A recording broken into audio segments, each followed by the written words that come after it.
Yeah, cool. Hello, everybody. Really good to have so many of you with us this evening. We've just been joined by Lucy Cavendish. For Hi, those of you who haven't come to one of these before, I'm Eleanor Mills, the founder of Noon. Just below me is Jen, who's my editorial director, Jennifer Howze, and everyone.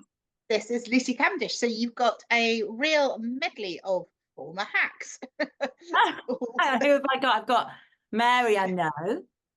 Yeah, Julia Mary, that's good. We love Mary. You've got Yeah. Tina, who's these are all lots of them are real like noon, good noon stalwarts. So it's really lovely to see lots of you. Hello, Tina. Hello, Jane. Hello, Jane.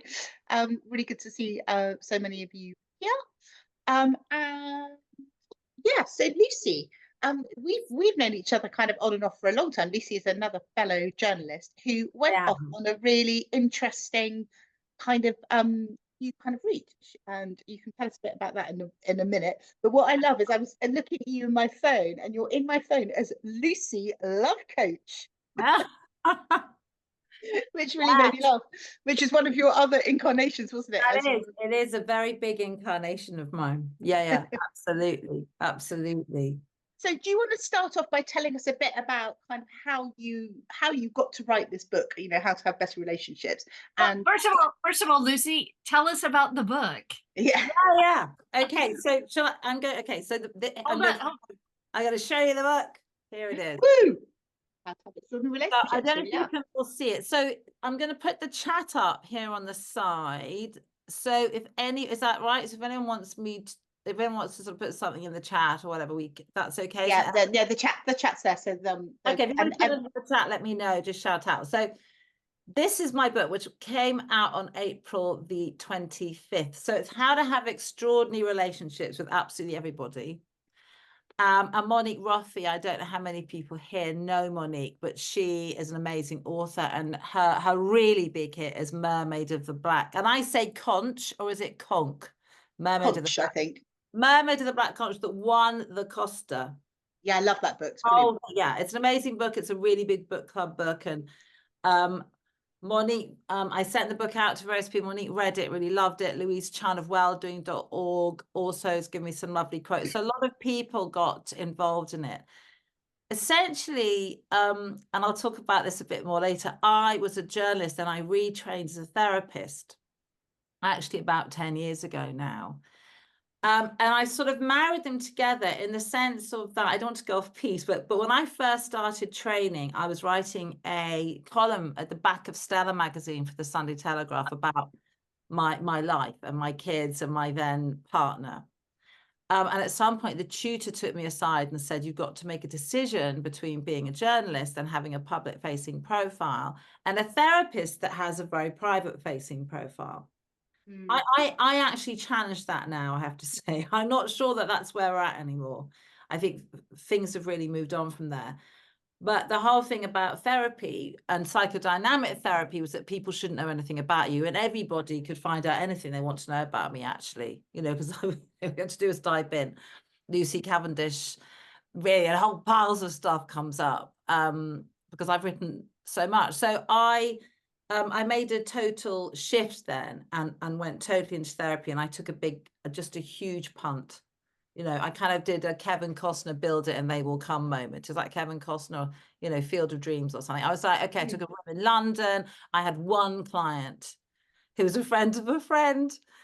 And it just it was one of those things that just grew. But as time went on, I realized that the sort of person I am, and I spent a long time building my journalist career, and then I'm sure you've also been through this shift. It was sort of like I didn't want to let go of the whole thing. It was like, well, if you're a creative person, as a lot of people here are, and you have a lot of ideas, and you an active person sitting as a therapist in a room day after day, I thought I'm not really sure if this is going to totally work for me without having any sort of other interaction. So I started writing again, but this time, fortunately, I was only really writing about stuff I wanted to write about. So I'm very open about my own life because that's my life. And if I choose to share about my life, that's that's fine because it's my life. What I don't do is share about other people's lives, especially my children and other people I'm close to, unless they're okay with that. But what I'm writing about is our human experience, because that's what therapists are interested in. And I think that's what journalists are interested in, actually. There's a big Venn diagram between journalism and therapy, and in the middle is what I would call curiosity. I thought everyone was curious. It turns out lots of people aren't curious at all. You know, they meet you and they're not remotely interested in what you do or anything, really. So I thought everybody was like, but why do you do that? And why do you feel this? And how come you're attracted to him? And what makes your marriage work? And, you know, I'm fascinated by all this stuff. So journalism and therapy have a bit in the middle, which is, why do people do what they do? You know, how does the world run?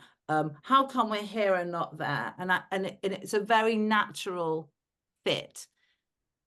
The one thing about being a therapist is I didn't have to go and write about it, because with journalism, I'm sure Eleanor knows this, I was beginning to do articles, and the editors had already written the headline before I wrote the article.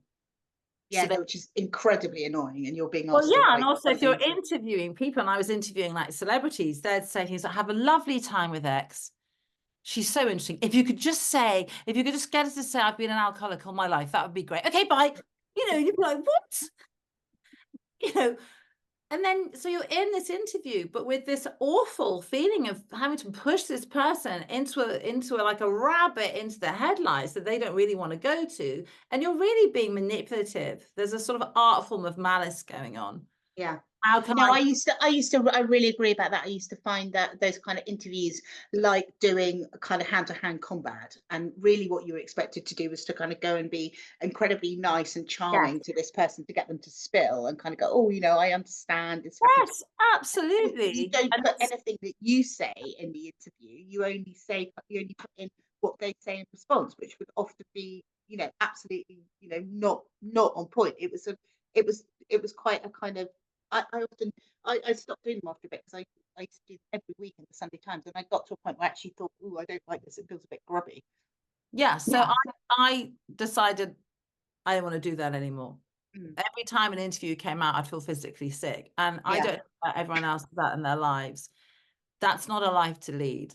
No, you know, no. And it's really interesting, isn't it? How many of us kind of get to a point and we're like, right, okay, well, we did that for a bit. And you can then take that curiosity or that kind of interest in trying to kind of make the world a slightly better place or whatever, and do that in a different kind of a way, which I think you've really done. So why did you want to become a therapist, do you think? And why this book about kind of having extraordinary relationships or better relationships? Do you think that the quality of a lot of the relationships we have is not that great?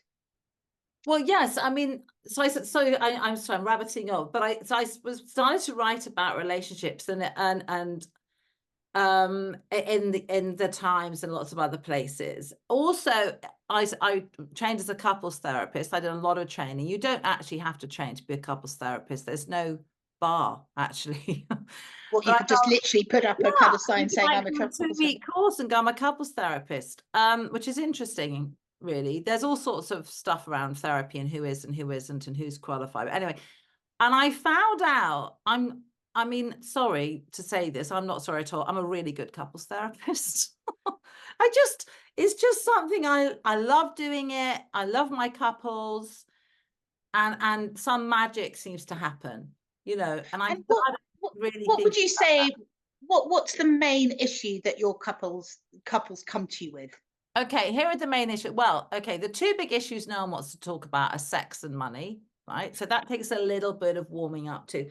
The issues really for most couples, unless something major has happened, like there's been an affair or something like that, most couples come because they've fallen out of connection.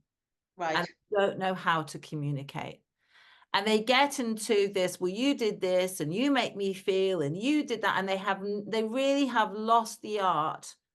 And it is an art of communication, because everyone just gets defensive and then the other person's the enemy. Well, you don't love me, you don't care about me, you and it goes on and on and on and on. And they've kind of stopped listening to each other, or they've stopped kind of seeing. They may never listen to each other, actually, but they've gone from kind of, "I love you," you know, people you know, I talk a lot about this. I talk about it in the wonderful book, which is people get together, and this isn't just about couples, but they get together and they fall in love. I'm talking very generally. And then they're like, oh, this is amazing. We're going to be so happy. And then everyone kind of stops there. Right? And then, you know, they don't kind of think about like, well, how are we going to keep this going? And how are we going to maintain interest in each other? And how are we going to build a life? And what happens when we have children, if we have children? What happens if we buy a house? What happens with our relations and our family? And how do we negotiate around our friends? It's really big stuff. And Mm. I know very few couples talk about it. They think it's just going to happen because they're in love, right? We're in love and everything, you know, it's like we're so in love and everything's going to be wonderful. And they come and go, it's not wonderful. I'm like, yeah, no, it's not wonderful because you haven't, how much do you know about each other? Yeah. It's amazing how little people really know about each other because they've sort of fallen in love. They haven't done all the other work. It's fascinating.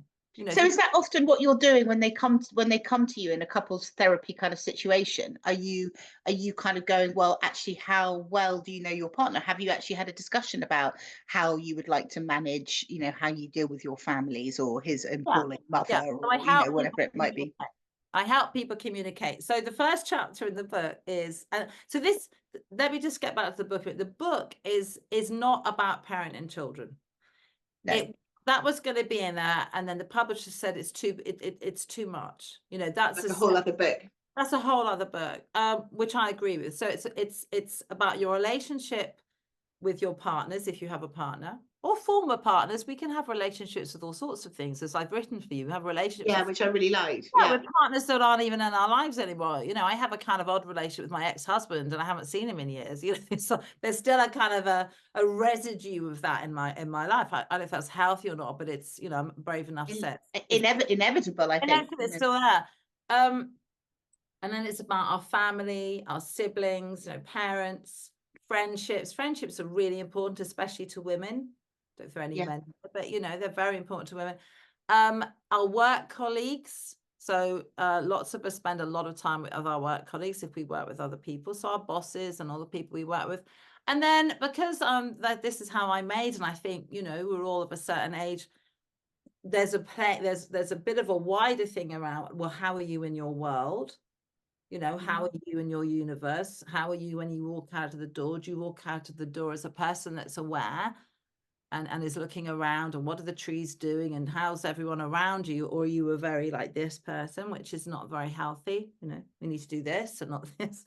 And then really, how are you with yourself? Yeah. So all the skills we're using, or hopefully using in relationships, we also need to use with ourselves. Because there are many different parts of us. So if we're talking about listening to our partner, are we, you know, I'm also saying, we listening to ourselves, or are we other oriented? So some people, let's say people that are quite people pleasing or find it very hard to hold firm boundaries, they're very other oriented, you know. Yes. And what we really see kind of in Noon, and what we really picked up in the research that we did, is that for a lot of women, it's kind of at about this point, it's kind of as you hit kind of 50, or when you hit midlife, that the penny kind of finally seems to drop. It's like, well, hang on, I've spent the last 25 years looking after everybody else, pleasing everybody else, pleasing my boss, pleasing my husband, pleasing my children. And then it's kind of at this teenager point that we start going, well, hang on a second, where do I fit? What do I want? And I've had so many conversations with women in the Noon circle, for instance, where they've kind of gone, you know, I feel like I've completely lost myself in all of this. And you go, well, what do you want? And they go, well, I haven't asked myself that question for so long. I kind of don't know. And that's often what we are exploring in our Noon retreats. It's like, actually, you know, if you really kind of strip it back, you know, who are you? What do you want? And for me, the massive thing about this age has been that finally coming into a relationship with myself, or realizing the relationship that I had with myself was quite harsh. You know, I was much nastier to myself than I was to anyone else in my life. I'm really beginning to tune in to that voice. So I went on a lovely retreat, and the retreat leader said to all of us, you know, how often do you actually really ask yourself in a gentle way, you know, how do you feel? How do you feel, my love? In the way that I would to my kids, or, you know, my husband, if I was being very nice. But how often do you actually take that tone, you know, with yourself, I'm more likely to be going, stop, don't be so ridiculous, you know, get on with Yeah, it. but The kind that's of kind most of harsh is less. critical parent voice that says, stop, you know, wake Don't up. be so wet. It's always wet. So not all, I mean, I've never really had that particular voice, but we have all sorts of voices. And this exercise that you've just in the retreat, and I don't, you know, is an exercise I learned through my training with Catherine Wilbert Thomas. I trained in Calling in the One and Conscious Uncoupling. And it's about attending to that little person and asking it very tenderly, what do you want? What do you feel, sweetheart? You can do that. That exercise is in the book, but not in its fullness, but it's an exercise I think I reference, and there's a place on the book where you can find it. So a lot of it, and I've gone off piece. Where was I? No, well, we're talking about I think this really crucial thing about the relationship that you have with yourself, which I think for a lot of women is not something that we've been trained or taught to prioritize. That the way, particularly we were all brought up, was to put everybody else's needs ahead of our own. I think that's what I like. Sorry. I was going to say, I think that's what I liked when looking at the book and reading it, is that it doesn't have that kind of Cosmo, like how to improve your relationships, you know, how can you spice it up? Here are other things you can do, that is all about it being in service to them.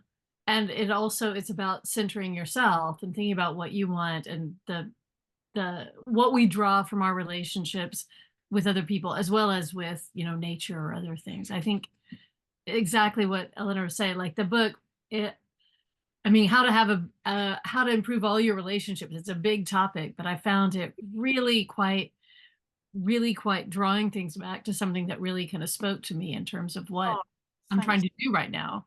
Thank you. I really, I mean, the feedback I've had from people is so helpful and useful, and to know that people are getting stuff from it that I really wanted people to get, because it is a big topic. But they asked me for a title and I was like, well, go for it, because I was in my American training at the time, and Americans are like, hey, go for it, let's say it high, I love everybody. And I'm like, okay, sure, you know, let's sink big.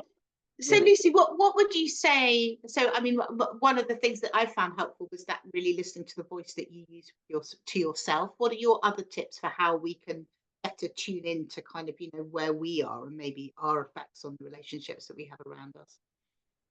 Well, I think so. This is for me. So all sorts of things happened in my life over the last, let's say, 3 years, which were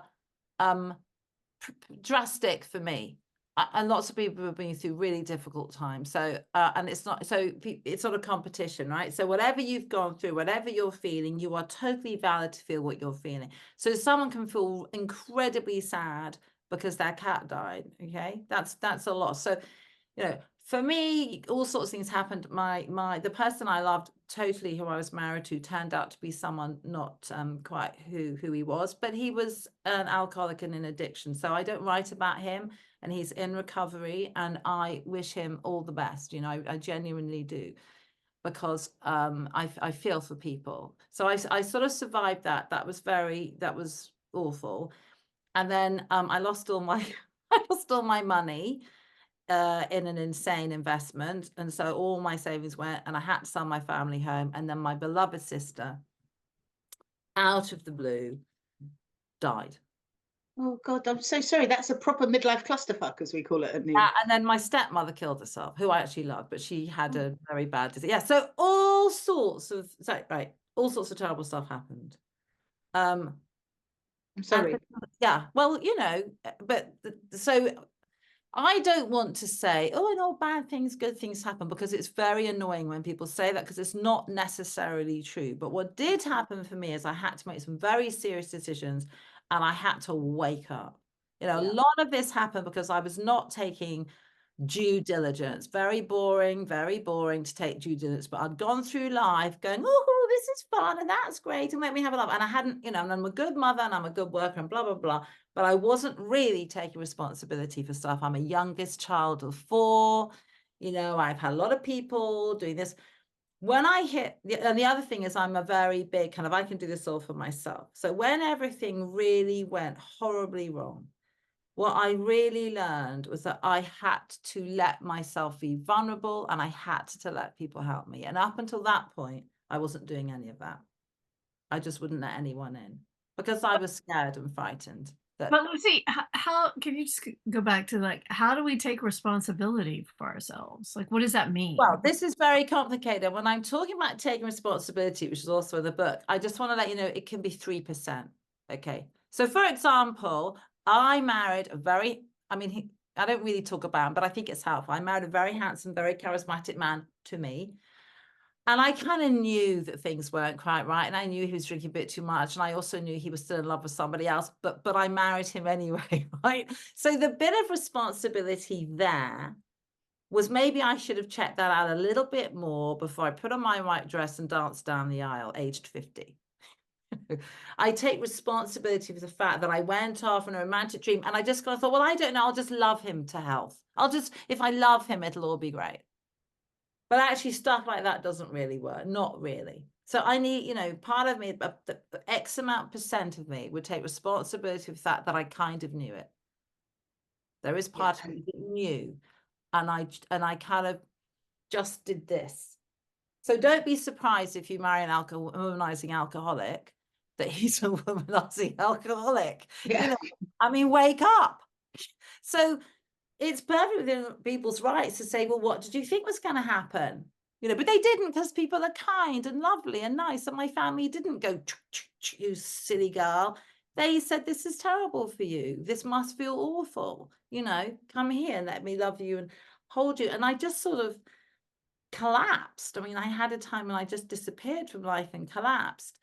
And again, with the money, I didn't read the contracts. I was a single mom. I was working. I was busy. I was tired. And I just sort of thought, oh, it'll be fine. I didn't really I didn't read the small print, because I'm not interested in reading the small print, because I've always, so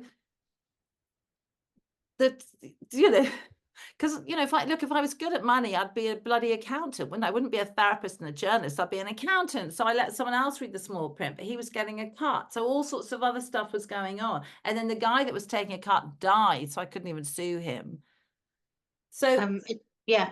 So it's all those things which, kind of it can become a kind of pattern though, can't it? That you're just like going, oh, well, I can be guilty of that a bit myself, that you kind of think, oh, well, I'll just busk it, busked it kind of. Yeah, exactly. And you kind of think, oh, well, I'll deal with it kind of when it happens. And sometimes it's too big to be able to busk it, and you actually have to really do some of the hard, you have to really sit with yourself and look at your responsibility for the fact that there's been a kind of crash or something hasn't worked. Yeah, I think as to Eleanor, you're like, we have in our community, like all the women we meet, they're like, they've just, they've done so much. I mean, not necessarily that, you don't have to be a titan of industry, but they've always kind of been large and in charge, or had ideas, or been creative, or, done interesting things, even if they're feeling really low. And I think that sense of switching it up and changing what you've been doing, because, that idea, a queenager probably in her first iteration was like, power through, I'll get it done, I make it happen. And that you get to midlife and you realize, oh, I'm not going to make it all happen just by force of will. Yeah. And actually go on, Lucy. Well, I also want to hold a little banner up for the people that don't do a lot. I think we all do too much, actually. Yeah, way too much.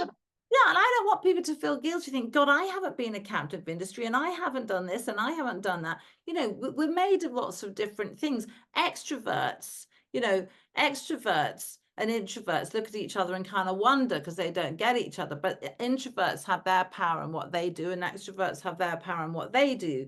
But, I think it's really important to take on board everybody, because I think lots of people can be absolutely good not doing very much. I don't think people have to go out and be massively high achievers in order to have great relationships with people and to have great relationships with themselves. Because I hear every day, again, this is a bit off piece, but every day I encounter women of about my age. I'm 57, so a bit younger, and a bit older. And they put themselves down all the time in so many small little ways. They say things like, oh, They answer the phone and say, "Oh, it's only me." Never say it's only me. It's my pet bugbear. Never say it's only me. Or they'll say to me, "Oh, I think I'm too tall," or "I used to have a beautiful singing voice, but now I don't." Little constant times of putting themselves down. So part of the self-responsibility is I'm not going to do that anymore. I'm going to actively choose to not put myself down. I'm going to choose to put myself at the center of my life. And that is sort of about taking responsibility, which is I am going to be responsible for myself and my actions, my thoughts, my words, my deeds. And I'm going to be responsible for turning out like a good person. That doesn't mean to say we're little islands and we don't need other people, but that radical responsibility is, I'm really going to show up to myself in my life. Yeah, I think that it's so true, isn't it? That often for lots of us, particularly the kind of people pleasing thing, the way that women were often kind of brought up to put other people's needs ahead of themselves, a lot of us kind of haven't kind of got there. And it's one of the things that I actually really respect about my daughter's generations. They're kind of 18 and 21, and they seem to have got that memo kind of much earlier than we did. Yes, but they probably got the memo from you, haven't they? I hope so. Yeah, of course they have. They've got the memo. Also, my daughter looks at me and goes, "Well, I don't want to live like you. I don't want to work that hard. I don't want to be a pioneer. I kind of want to sit home and make some cakes and kind of chill out." I'm like, "Oh, okay," because we're all in reaction, into reaction and reaction. Yeah. So we probably, my mother thinks I massively overparent, but that comes from her generation, who in our eyes probably massively underparented. I mean, it would never have occurred to my mother to play with me or hang out with me, because that's not how her generation was. So I think we've gone the other way, but that's a parent and child thing. So the reason why I talk about taking responsibility is that that's where change lies. Yeah. If we're in the mode of, oh my gosh, all my men leave me, or all my jobs go wrong, or all my friends are horrible to me, or whatever, the key we are the common denominator in our lives. So if we can take a bit of responsibility, that's where we can change stuff. So let's say you have a friend that's a bit, and you kind of are stuck in some semi-toxic relationship with them. And this happens, I think, with women a lot of the time. There's a few friends that are drains rather than radiators. Actually, part of the responsibility. So I have a friend, and who for many, many, many years, every time I see her, she goes on and on and on about her terrible marriage. And this has now gone on for like 20 years. Right? Yeah, she's had a terrible marriage. So about 10 years ago, I said, "You are a really interesting woman, and we've got a lot to talk about. I just want to tell you, I can't keep hearing about your terrible marriage. Could we just talk about other stuff?" What happened? Yeah, that's what we do. Yeah. So, and she took that okay. Yeah, because, well, yes, she laughed, actually. She was, "God, it's boring, isn't it?" I was like, "It's a little bit boring," because it doesn't change. I don't care. Like, I don't mind. You can stay with them until you die. It doesn't make no difference to me whether you leave them, stay with them, whatever. But the difference is I don't want to be part of this endless, rather depressing kind of, rant about how terrible your life was with your terrible husband. Because it's not changing, and that's fine, because that's your life. I just don't want to talk about it anymore. I don't mind a little bit. Yeah, but you don't want it to be. No, I think that thing of friendships, I think at this point in life, is really interesting and difficult. And certainly, I've kind of, I know that I've lost a couple of really old friendships kind of at this point, at this kind of midlife shift.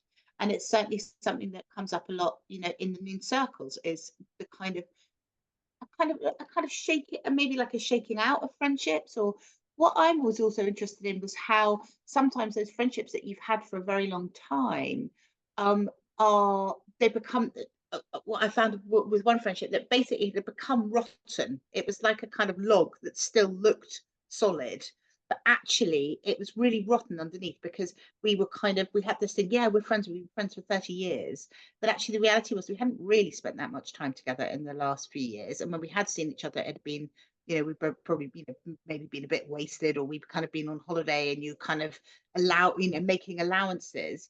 And the reality was that we weren't actually kind of friends in the way that we were before, that we'd gone in very, very different directions, but we hadn't actually acknowledged that. And then there was a kind of there was an incident, and then of course the whole thing kind of crumbled away. And I was really upset about it, because it had been such a kind of, I thought, such a kind of defining friendship.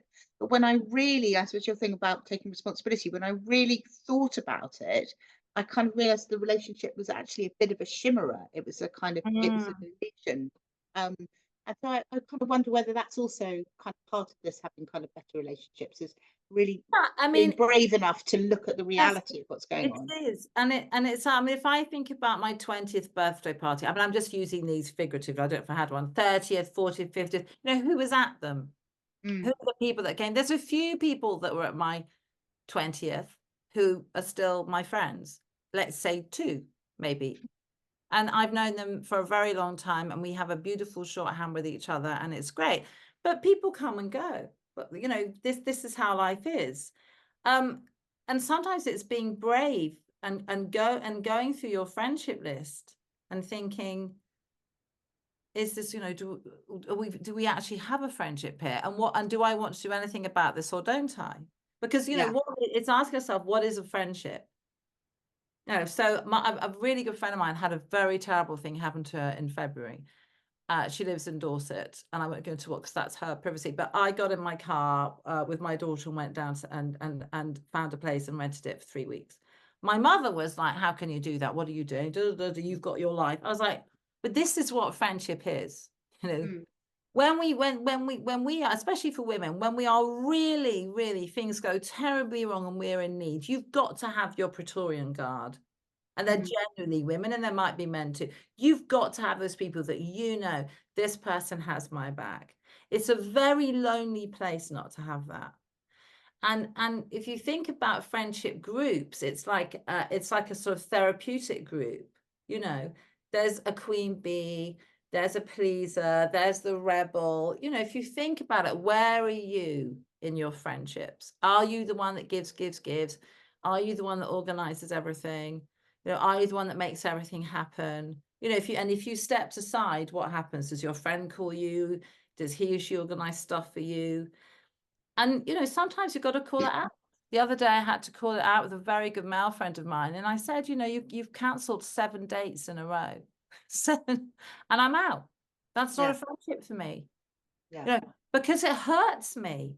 This is the honesty part, which is when you cancel me, which you do all the time, I feel hurt. And I don't really want to put myself in the position of willingly being hurt. So I'm letting you know, because we know each other well enough to know what our triggers are. You know, I have an abandonment trigger. I've worked very hard on it, but it's still there. We can work on our triggers, but they don't disappear. It's not like they're never there again. You know, they're less, but they're still there. Well, actually, they kind of keep coming back, I find, you know, in different ways. Is that, and it's much less than it was. I've literally lain on the bonnet of my ex-husband's car going, don't abandon me. You know, I don't do that stuff now. But 7 cancellations in a row, and I'm out. And what did he say when you confronted him? He was very upset. He said, I'm having a bad time. And I was like, you know what, honey? We're all having a bad time, but I don't cancel 7 dates in a row. And I need friendships that work like this. So, you know, you know, I don't cancel on people because I know it's important for people that I show up. It's important for me that they show up. So it's making a commitment. And the thing about that is that that's hard work. Relationships are work. You have to keep friendships going. You have to keep your relationships with your siblings and your parents, if they're still with us, going. You know, and it's about being communicative, connecting, being curious with people, what's happening with you, kind of coming back a bit so you can view people with empathy, if that's available. And then you can say to someone, when you cancel me 7 days in a row, because it is 7 in a row, it's not 1. Yeah, it's not just like, you know, everyone's busy. There's a good question. And so Emma in the chat says, I don't feel brave enough to have the conversation with friends who I feel don't make any effort. It upsets me. I know. Okay, so Emma, what I want you to, so here's a real tip. It's difficult, but go with it. What is the fear? There's always a fear underneath it. So if you think about, what is my fear? So if you say to your friend, listen, friend of Emma, let's call her Jemima. You know, actually, Jemima, we've been friends for 10 years, and I've really enjoyed a lot of elements of our friendship, but actually sometimes I really feel that you're not making a lot of effort with me, and I want to take responsibility, this is the key bit, for not having let you know this before. Because, you know, I probably should have said before, you know what, I'd like you to make more of an effort with me, but I'm letting you know now because I really would like this to change. What do you feel? Yeah, so it's that classic relationship thing where you don't say you are a shit person because you're you're a doing shit this. person, You I hate say it. no. You're saying when you do this, it makes me feel like this. Yeah. And I take responsibility for this is the responsibility that I take responsibility for the fact that I haven't brought this up with you before. Yeah. The reason why I haven't brought it up, if we're really going for the gold, is the reason why I haven't brought it up with you before, Emma, is that I'm really scared that you will, and then name your fear. I'm really scared that you will hate me. I'm really scared that you will tell me you don't like me. I'm really scared that you won't make an effort, and this friendship's just a whole pile of hot air. I'm making Yeah, this. I mean, but that's the fear, isn't it? So I think often the reason we don't tackle those things in friendships, and I think it's particularly easy to kind of let them lie when maybe you don't, that there's someone who's a great friend, but maybe you only see them like 2 or 3 times a year. And I think particularly over COVID, there was quite a lot of that because there was a lot of time elapsed. And then it's like, well, and then maybe you do them and they kind of rant about something you're not very interested in. So you just kind of tune that out and you think, oh, well, that's not really them. And then actually you kind of get that sense where you go, well, actually, maybe that bit that I'm trying to tune out actually is the reality of what they are now. And I've been choosing, you know, not to see that for a while. So I think you're right, Emma, that often one doesn't feel brave enough to have the conversation because you think that the result of having the conversation may be that, you know, that there isn't really a friendship there anymore, but you don't really want to lose it. So I suppose that's about kind of going, well, do I stay in this friendship which maybe isn't a real friendship, where there isn't a real relationship here, or do I tackle it and try and make it better?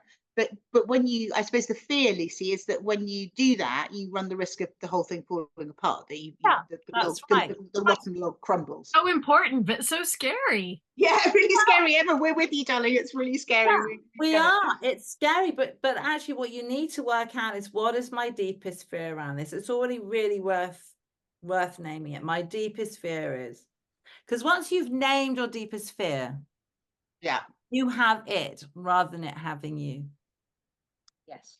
There was a point at which things were very much going off the rails with my, and she won't mind me talking about this because she talks about it with my daughter. And my deepest fear was all sorts of things. My deepest fear was that, actually, to be perfectly honest, that she might choose not to be on the planet anymore. That was my deepest fear. But once I'd named it, in a way, something in me released.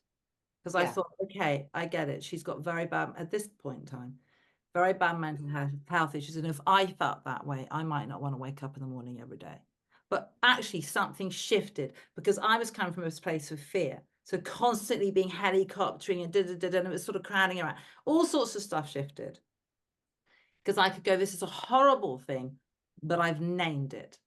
So if the deepest fear is, if I tell my friend that, you know, this and that she doesn't like me anymore, if actually, Emma, you know what, you don't want friends around you that don't like you. Because I bet you're really likable. And I bet I just put in the chat, those who really love you will still love you, and they're the ones you want in your life.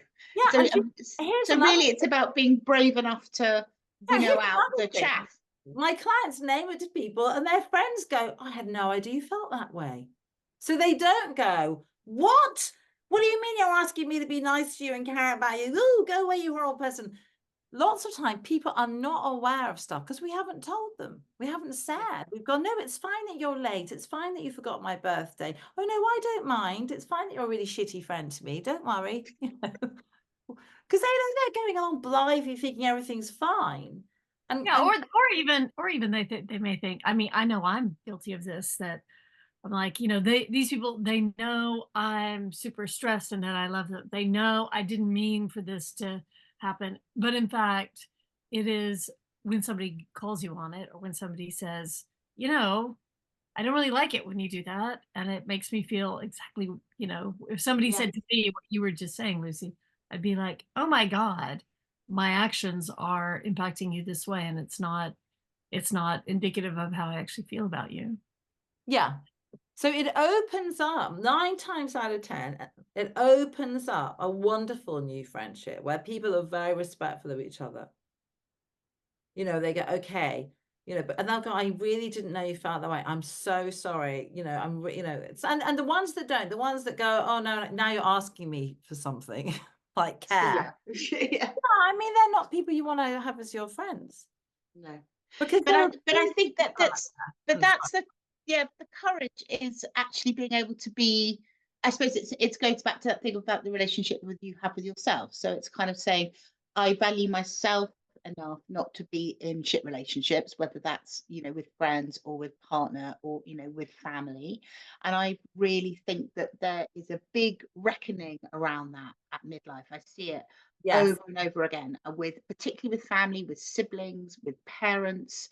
It's like also when we move into that better relationship with ourselves, we're like, oh my God, you know, why have I been in this situation with this parent for so long? Or why am I only beginning to tackle the way that this parent makes me feel at 50? You know, what have I been doing for kind of the last 5 decades? So do you see a lot of that's a kind of Yes. thing And that all those things listen, come I into think place? with parents, it's difficult because my mother's alive and she's 90. Yeah. Am I going to sit down with my mother and go, I really want to have it out with you, Mom? You know, no, because she's 90 and she's been through the loss of my father, the loss of her daughter, and also really she's a wonderful woman of her generation. What is important is for me to be able to deal with how I feel about her and various things. So that's what my Yes. responsibility to me is, not to get mired into some stuck place around that. Yeah. So to accept that your parent has made you feel, you know, all of these things, that you've kind of done the work and come to terms with that, and you try and appreciate the good bits of them and accept the bits that you can't change. And that's kind of where I've got to. Yeah, or just sort of really, really test out the truth of stuff. So I tell this story quite a lot, but I'm going to make it very small. But when I was really little and at my local little church primary school, they had a Wendy house and I loved it. It had little plastic saucepans and little plastic fruit and I loved it. And I'd go in and cook and but it was a small little Wendy house. And I kind of knew that you weren't supposed to be in there all the time, but I was loving it so much and living my best life that I just ignored the fact that I was supposed to come out and let other people use the Wendy house. So I was very into my experience. I'm sure other kids were in there too. And one day I get called into the headmaster's office with my mother's there. And basically they have this whole thing about, Lucy, you know, you're being selfish. You're never gonna have, you know, my mother was like, you won't have any friends if you don't share. And it was like, it was horrible because I had no idea that I wasn't behaving well. I just didn't know. So what I think starts there is the beginnings of, you know, it's like if a policeman would stop me on the road, I would assume I'd done something wrong and I'd start apologizing before I'd even said something like, why have you stopped me? When I met people that would go like, why have you stopped me? Why are you stopping me? No, I'm not getting out of the car. Have you got a warrant? I'd be like, whoa, where did that come from? It never occurred to me to say, why have you stopped me? Blah, blah, blah, blah, blah. You know, it came from this sense of humiliation that I had been a bad person doing bad things and I had no idea. Now, Yeah. I don't think we would say that to our children. We would have managed that very differently now. We're a different generation. But, you know, if you carry on being you, no one's going to like you. So you've got to not be you. You've got to stop being bossy. You've got to stop being selfish, you know, But loads of us have these stories, endless amounts of these stories where the kernel starts. You know, of be, you know, you're too much, or you need to be less than, or you need to a little tamp bit it that down. means you're not really you because you're having to adjust. And some of those adaptations are good. You know, some of them you think, well, okay, you know, I'll be more resilient, or I will make myself very clever, or I will. And I will not bite other children. I was a do biter. not bite. Or do not, if you're a little boy, tend to be boys that were sent off to boarding school when you're 5, it's like, do not feel, you know. Yeah, well, All yeah, my that's a whole other kind of entire conversation, is it? Yeah. And I think, So all this kind of goes on, and then number one, when we get older, it really works for quite a while. We're like, yay, you know, winning at life, and you know, all my adaptive strategies are working really well. But there's a point at which they stop working. They just Yep. stop working, and that's when people collapse, or they go into therapy, or they have a crisis. But And I think what's important to say about that is that what we've also seen is that often that crisis is not a crisis, but as the American Chip Conley says, it's not a crisis, it's a chrysalis, and that actually out of that kind of crisis, or what feels like the end of the world, and that's certainly how it felt for me when I got whacked from the Sunday Times. I really felt like I'd kind of died, I kind of got to the end of something.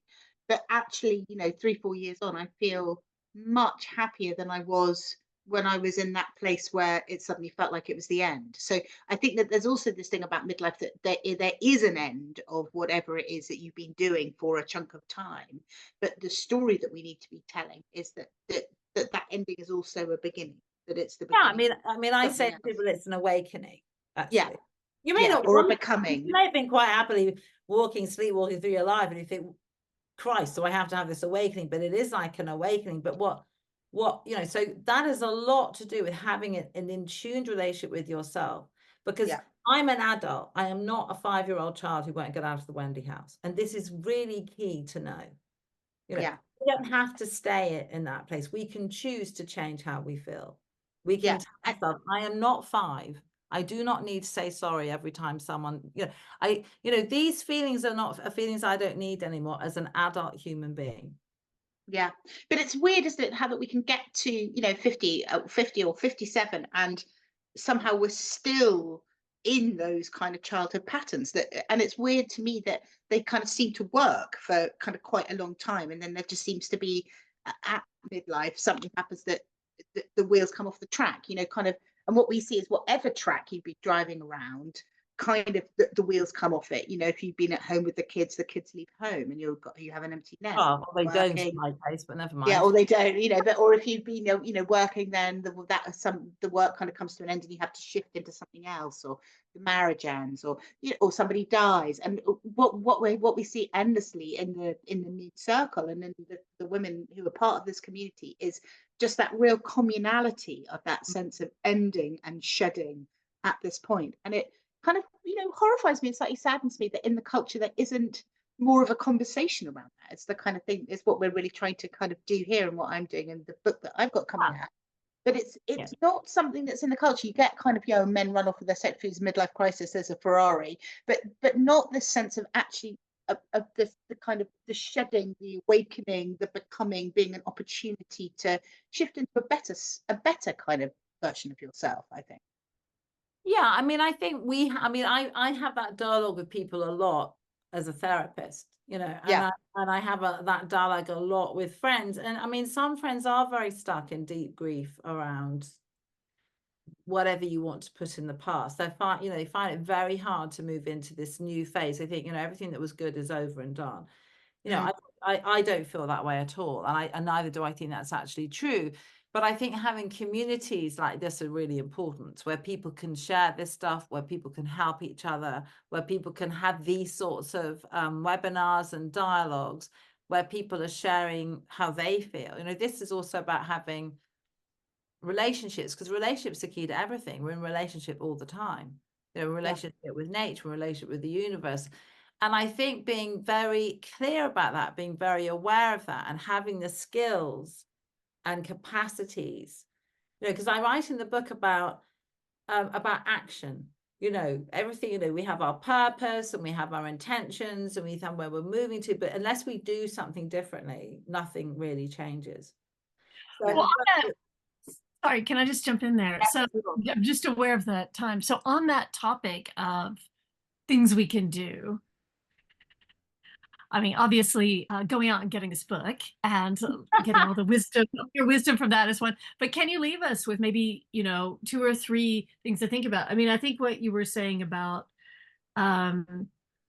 confronting, or like being able to own the things that are going on in our relationships and articulate those is really powerful.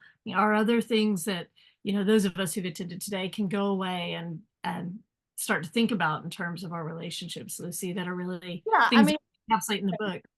well, I think so. First of all, I think everybody could do sit down and think, what are my needs? What are my healthy needs? So what Eleanor said at the beginning is true. Most of us haven't really put ourselves at the center of our lives ever. So what someone once said to me, who's on your list of important things? And I wasn't even on the list. No, definitely not. Yeah, I get that. My kids, my husband, blah, blah, the dog, the cat, the goldfish, the house. I wasn't actually on the list. So put yourself on your list and ask yourself, what are my needs? What are my healthy needs? By healthy, unhealthy needs, I think we know the difference between healthy needs. Bottle of whiskey, okay. Yeah. So what do you emotionally need, and how do you source that for yourself? So what do you give yourself, and how do you source it from other people? So if whoever you're in a relationship with, partners, friends, family, your boss, your work colleagues, how do you let people know what your healthy needs are and have a healthy expectation that they can meet some of them? Because we can't just source ourselves constantly, We're not just on a planet one, we're tribal creatures with connections. So we do, I just don't sit here going, I'm such a wonderful person, I'm just going to make myself happy 100% of the time, because that'd be exhausting. And I don't want, I'm in relationship with other people.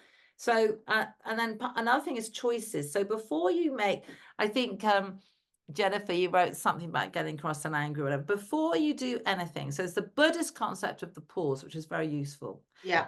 People email me or rather than replying immediately, or I kind of pause and think, what is it I want to say?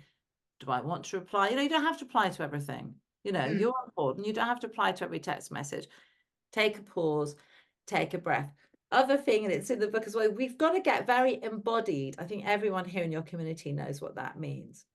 I think, so we've which is really kind of being tuned into a kind of different sense of knowing, isn't it? A kind of different kind of intuition. And certainly for me, the big shift of the last kind of 3 or 4 years has been being much more attuned to that and actually listening to it. I think for years I would kind of get a shiver when somebody said something or whatever, and I just kind of ignore it and go into kind of rational mind. But I think particularly for us as women, that's kind of like prickly sense you get. I was talking to someone today who's talking about their partner had died, and they were obviously really, really upset, and I could feel it absolutely kind of in my body. So I think it's tuning into that, even when it's like maybe slightly surprising that you're getting that feeling, and then thinking, oh, that's strange, what is that? Yeah, so check in with your body. And Joe has said insights into new relationships, challenges at midlife, keeping this on track with all the other things. Are you talking about a romantic relationship? I think that's a really big one for something. It's kind of hard to juggle that. I mean, that's a big question. Okay, did you say yes? You know what? This may not really help. This may not help. And I keep saying to people, if you want to have a successful relationship with someone and you're really interested in them and you think, this is going to be something great, you've got to make time for them. So I think you're going to have to drop a few balls. Joe, okay? Other balls. Other ball? Sorry. Yeah, well. Sorry, I didn't mean that as a lewdly.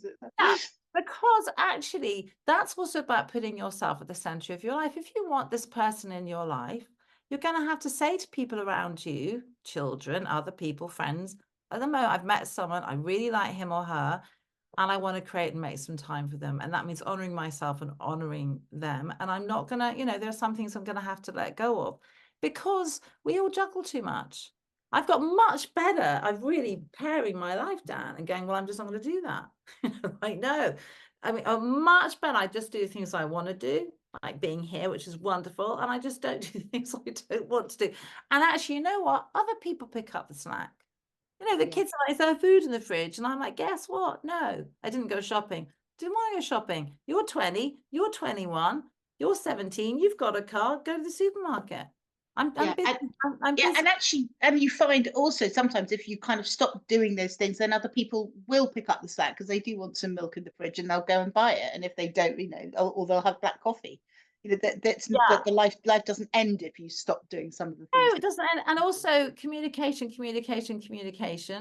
Tell each other how you feel. Name your fears. I'm really worried that I won't have time for you. And can we talk about how we might be able to do that? I mean, the more you communicate, the better relationship you have, and you ask that from them too. You know, we know this now, right? We really know this now. We can say to a romantic partner, you know, I'm really busy. I want to spend time with you, but how are we going to make this happen? Lots of appreciation. Lots of we're big grown-ups now. We've all had a bit of heartbreak, you know. I kind of think I can do a new relationship because my heart's been trampled and I survived. I'm still here. I didn't, you know, I'm here. I'm alive. I'm vibrant. I'm living. Yeah. So hey, you know, give it a whirl. Have fun. Have fun. Have fun. And Exactly. Lucy, That's a also, there's a question that came in from someone. What about relationships with things that aren't people? I know we're kind of at the end of our time, but one thing that really moved me about the book is this idea that, you know, not everyone is going to be in a relationship with a significant other. I wasn't for a long time. And I really like this idea of having a relationship with other things in our lives and improving those. Oh yeah, I mean, investing in your friendships. I mean, I'm single, and because I was heartbroken for 3 years, but now I'm in year 4 and I'm having a wonderful time. I'm really having a great time because I've come out the other side, and I'm investing in my female friends, and my male friends have been wonderful and great. I see a lot of my family. I really enjoy that. I have discovered I just have a big relationship with nature. It makes me very, very happy.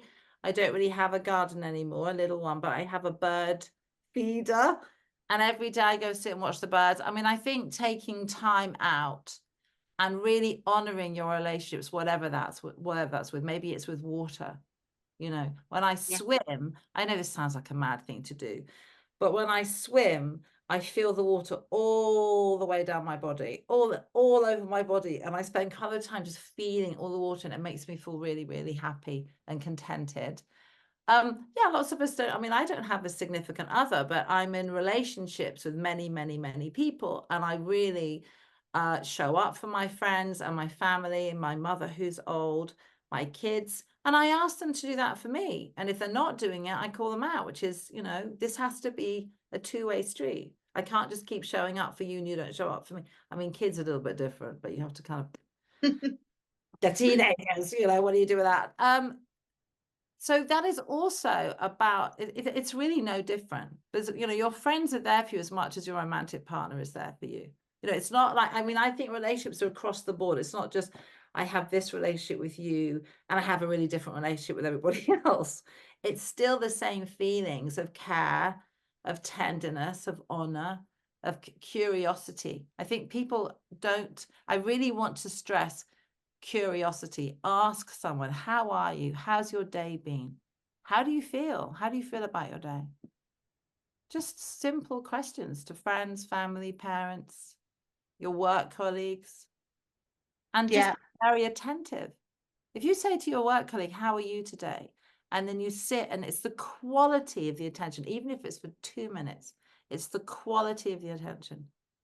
Yeah, that you really care about. You really care about the answer. You're listening, and your work, and it's such a game changer. For me, what I found to be a really massive game changer is trying to do kind of one thing every day, which really brings me joy, which is something that I'm just doing for myself because I feel like doing it, which feels to me like kind of, you know, payback for years and years of like slogging around doing lots of things I didn't particularly feel like doing. And I feel that it's like a little tiny treat for myself that I try and do every day. And I haven't done it today because I haven't been swimming, my back aches.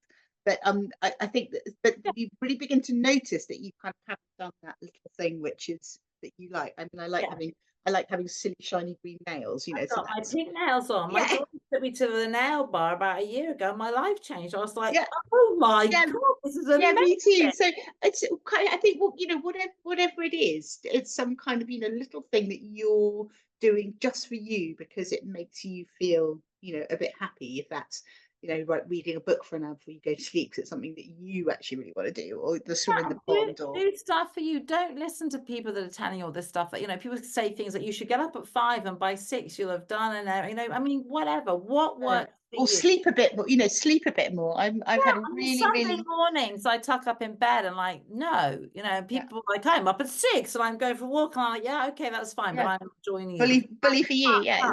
Yeah, or I go get a cup of coffee. and I sit in bed and read a book on a Sunday morning, nothing is going to get in the way of that. You know, I love that. I wait all week to my Sunday morning. And then people are like, let's meet up and let's go swimming, you know, at dawn. I'm like, it's not happening. Yeah, so I think that, and that's also that's also that kind of better relationship with yourself, isn't it? And giving yourself kind of what you need, and you know, really kind of putting that higher up the food chain. Yeah.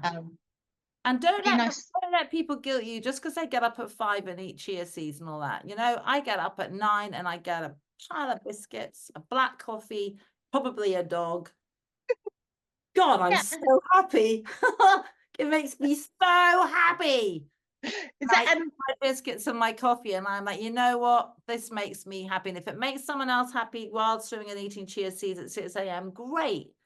But really enjoy things that you like to do, and don't let other people just, you know, make you don't always feel like you have to do the things that other people enjoy doing and not your own. There's some really lovely messages on here, Lucy. It's great getting older. I agree with you. I looked the other day at my daughter, she's 17, with all her stem and drying, and I thought, hallelujah. Yeah. I'm not.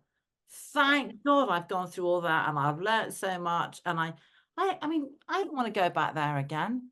I really don't. I'm very happy being my age. I'm like, thank God for that. I don't have to go through all that pain and all that. You know, phew, what a relief. No, I know. I really agree. What I had one of the most touching kind of afternoons that I've had all year. On Friday, I was up in Manchester with my daughter, and I spent like 4 or 5 hours just hanging out with her and her friends, and they kind of let me into their world. And I have to say, I felt I kept my sunglasses on, so I really didn't want to embarrass my daughter by showing her how moved I was by it. But it actually almost moved me to tears. How lovely they were, how open they were. That this kind of acceptance and being there on this beautiful kind of sunny day, and I think we can all kind of beat ourselves up about, you know, our relationships with other people. But I kind of found myself thinking, well, I must have done something good in the way that I've kind of, you know, brought up my daughter, that she wanted me, that she was kind of letting me in, and she was kind of so loving and kind of pleased to have me there. So I also think there's something in this, and kind of, you know, giving yourself a pat on the back for the things that you have done well. Yeah, give yourself some praise. So I've done a really good job at this. I've done a really good job of writing my book, right? Yeah, you have, and you've done a brilliant job of talking to us all this evening. Everything I have into this book, and hopefully there'll be more. But I'm like, you know, actually, I really want people to know that I put everything I've got more I could put into it, but I've worked really hard, and I'm really proud of it. And it takes me a lot to say that, because again, as women, I don't think we're used to saying, you know, Meg, I think I've done a really brilliant job on this. You know? Yeah. And people don't tend to say that, you know, especially not in the UK. So, you know. No, but I think it's, you know, that's part of the relationship with oneself, about going, well, it's good. I'm allowed to do the things that I enjoy, and I'm allowed to prioritize that. And I'm also allowed to feel pleased about the things that I've done well. And I think as women, that's not something that we were ever kind of told we were allowed to do. And so that's, you know, but we're taking that now. Yeah, we can take that, and I hope that that's a good kind of lesson. We're all changing it, and so every time you're about to say something about yourself that is less than positive, take a breath. Think, I don't have to say that. My mum, when I used to write articles, my mother would say, "I've read your article," and then she wouldn't say anything else. Yeah. And I used to fill it with him, and then I thought it was shit. You know, I thought you were rubbish. Now I choose to fill it, and I thought it was absolutely brilliant. Yeah. You have a choice. Doesn't matter what she thinks. It's about what I choose, the choice I fill in those brackets with. Fill in the empty brackets with something brilliant rather than something negative, because that's your choice. You can choose to do. And I think that's an excellent place to end. Thank you, everyone, for coming. Thank you so much. Thank you so much, Eleanor and Jennifer, inviting me. Thank you so much. Thank you so much, Lucy. I want to remind everybody. So you can see his book is out now. If you go to the Noon website on the homepage, you'll be able to find a link there. Also, we have a great piece with some of Lucy's advice, so check that out. You might, if you go right now, right after this, you might find you need a minute or two. I just need to go make sure everything's there. But yeah, do check it out. And and that's what I have to say about that. so much Yeah, time. and just one last thing, which is we next week on Monday, for the first time, we're going to be running noon circles in the Ooh. regions. Before this, we've only done them in Soho. So if you are in Cheltenham or Bristol or Yorkshire, near Skipton, or Kent. in Devon or Kent or Surrey in Guildford, we've got special new noon circles starting there, which are run by women who've been to the noon circle in London, or who've been like, you know, great Queen Agers or therapists who really get it. And they're doing it because they really believe in extending that kind of friendship and that space to other women. So Isn't that wonderful? yeah, so if you'd like to Wonderful come, thing to you'll do. yeah, if you'd like to come, you're kind of really welcome. If you have a look on Eventbrite, there are all the details of the different circles are there, and we'd really love to see you. And if you're joining from abroad, because I know we've got a lot of foreign subscribers, we're going to have an online circle on I think it's the 29th of May. So really lovely to kind of see so many of you, and thank you so much, Lucy, and really hope to see you at Great. the Thank thing you soon. for inviting. Yeah, I'll come back, and I'm going to take myself off on a book tour around the country. So anyone wants me to come to your local bookstore at some point, I'll announce it. Let me know. Yeah, or come to the Noon Circles, Lucy, while you're on your Yeah, way. come to Noon Circles. I'm in Henley-on-Thames. Maybe there isn't one. Maybe you should set one up there. I should set one up. We can all do one here and get people come along. Great. Thank you. Thanks for your lovely comments. Thanks for joining, everyone. Thank And you we'll for see you everyone soon. coming. Thank you, everyone coming. See you soon. Cheers. Bye. Bye.